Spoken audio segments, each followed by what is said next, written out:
একটা গান শোনাচ্ছি আপনাদেরকে। গানটা শুনে আপনারা একদম অভিভূত হয়ে যাবেন।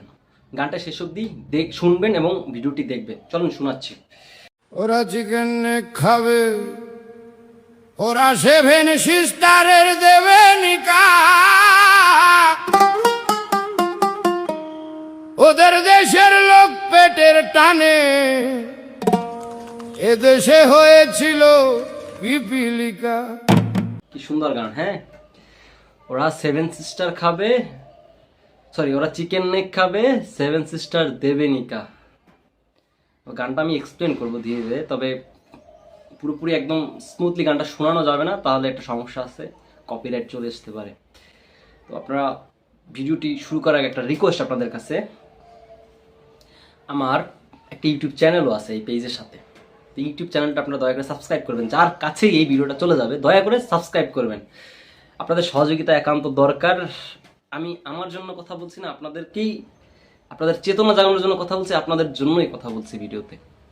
সো দয়া করে ভিডিওটি শেষ অবধি দেখবেন, গানটা শুনবেন, তাহলে আপনাদের মধ্যে একটা রিয়েলাইজেশন আসবে। চলুন ভিডিওটি শেষ অবধি দেখি আমরা। হ্যাঁ, গানটা শুনি। ওরা চিকেন খাবে, ওরা সেভেন সিস্টারের দেবে নিকা, ওদের দেশের লোক পেটের টানে, এদেশে হয়েছিল পিপিলিকা। আইনের অর্ডারে এখন তারা বর্ডারে,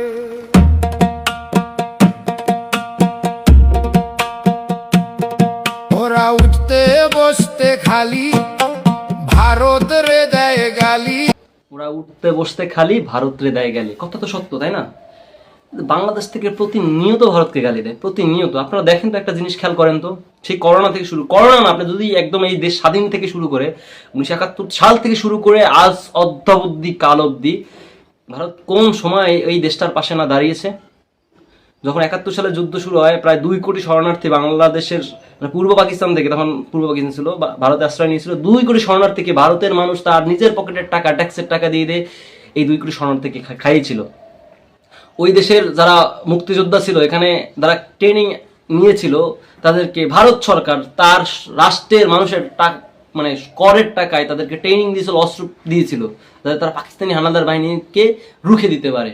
অথচ আজকে প্রতিনিয়ত গালি দেয়। এমনকি এই যে করোনাকালীন সময় ভারত বাংলাদেশকে ভ্যাকসিন দিয়েছিল, ইভেন আপনার এই যে গ্যাসের সংকট দেখা দিল, তেলের সংকট দেখা দিল বাংলাদেশে, এই যে এখন তীব্র ভারত বিরোধিতা বাংলাদেশে, এই মুহূর্তে কিন্তু ভারত পাশে দাঁড়িয়েছে বাংলাদেশের।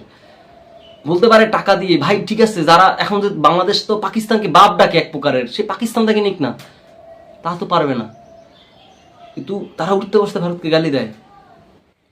গানটা শুনি, চলুন।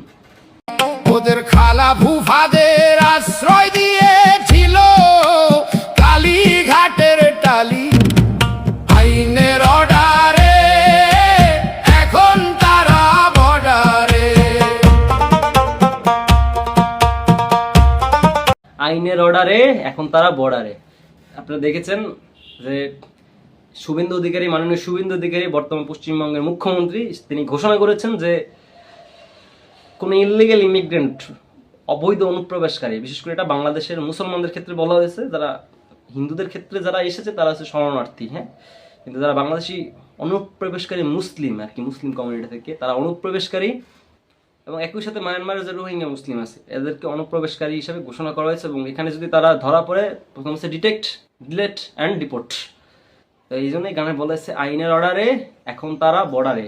দেখছেন 2 দিন পূর্বে আপনারা হাকিমপুর বর্ডারে প্রচুর বাংলাদেশির ভিড় বেড়ে গেছে, তারা তাদের দেশে ফিরতে চায়।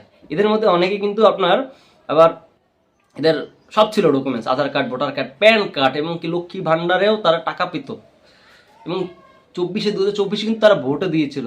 চলুন আমরা গান শুনি।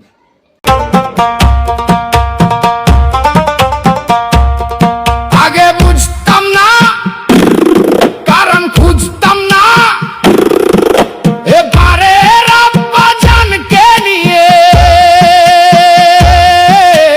ও পারের ভাইজান কেন খাটাচ্ছে মগজ। পরে বুঝলাম ওদের অনেক জান খানে কুড়ায় কাগজ। আইনের অর্ডার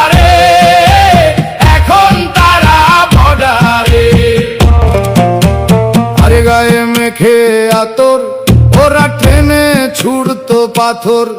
এটা তো সত্যি, যখনই কোনো আন্দোলন মানে গোটা ভারতবর্ষে সংগঠিত হতো বা পশ্চিমবঙ্গে সংগঠিত হতো, তখন এরা কিন্তু সরকারি যে সম্পত্তি এগুলোর উপর পাথর ছুটতো, আগুন জ্বালিয়ে দিত, ঢিল ছুটতো। বিশেষ করে আপনারা দেখেছেন সেই সিএনআরসি আন্দোলন, তারপরে হচ্ছে আপনার ওয়াকাব বিলের আন্দোলনের ক্ষেত্রে তারা তো মানে মুর্শিদাবাদে দুজন হিন্দু ধর্মের মানুষকে খুনই করে ফেলেছে। সেটা ছিল হরগোবিন্দ দাস, চন্দন দাস। আপনারা শুনেছেন এই দুজনের নাম। তাদের জন্য আমরা গান শুনি। হাই রোডে জ্বালাতো টায়ার, লাঙটহীন ঘর্ষণে মাথায় থাকতো ফায়ার। ওরা ছুড়তো ইট, এখন যাচ্ছে বর্ডারে বাঁচাতে পিঠ।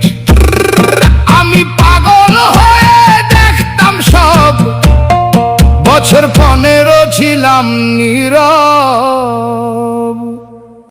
অসাধারণ গান। গানের মধ্যে অনেক কিছু লুকিয়েছে, অনেক মর্মার্থ লুকিয়েছে, অনেক মর্মার্থ নিহিত আছে। যারা গানটা বুঝবেন, রিয়েলাইজ করবেন, আশা করি তাদের মাথার মধ্যে হলো একটু হলো বা মনের মধ্যে একটু হলো চেতনা জাগবে। তো সবাই ভালো থাকবেন, সুস্থ থাকবেন, দেখা হবে নতুন কোনো ভিডিওতে। ভিডিওটি ভালো লাগে থাকলে অবশ্যই লাইক, কমেন্ট, শেয়ার করবেন এবং অবশ্যই আমার ইউটিউব চ্যানেলটা কিন্তু সাবস্ক্রাইব করবেন। জয় হিন্দ।